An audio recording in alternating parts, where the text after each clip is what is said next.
A satin stitch consists of stitches stacked together to form a column. The width of the satin stitch is set by placing a series of 4 points to form a column. The distance between the points determines the column width for the stitches.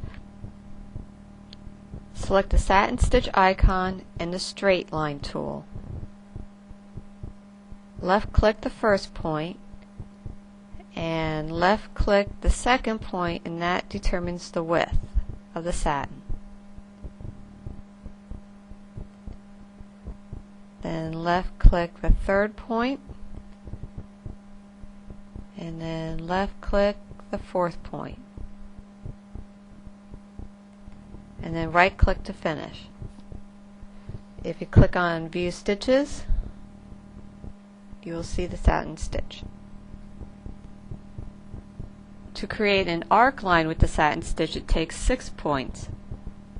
So select the satin stitch and the arc tool. We're going to left click our first point, left click our second point, which sets our width, left click our third point, and left click the fourth point, and that forms the arc. And then the fifth and the sixth point, and then right click to finish, and turn on View Stitches. For a satin stitch with a Bezier line, we're going to select the satin stitch and the Bezier line tool. This requires 6 points to create a Bezier line. So we're going to place our first point, left click our second point to set the width, left click our third point, left click our fourth point,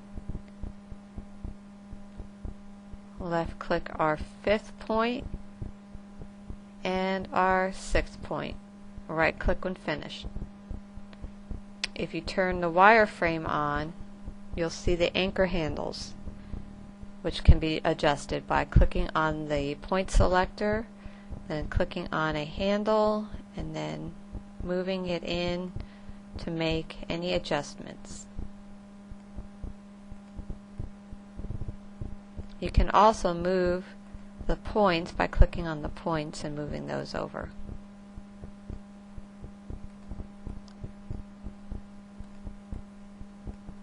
So this allows for more controlled placement of where you want the lines to go.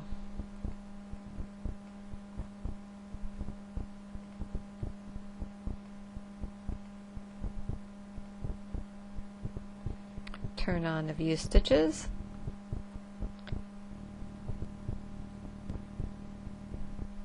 Under the Settings menu, you can set the satin stitch properties. The satin stitch setting window opens, and in here you can make any adjustments to the satin stitch prior to digitizing. You can change the fill type from satin to zigzag fill to pattern fill. There are 39 different pattern fills to choose from. A thumbnail will appear in this area as you select a pattern fill. We'll bring it back to generic. This is where you set the density, the stitch length. If you check this box, you can choose from center walk, edge walk, narrow zigzag, and a combination of those for the underlay.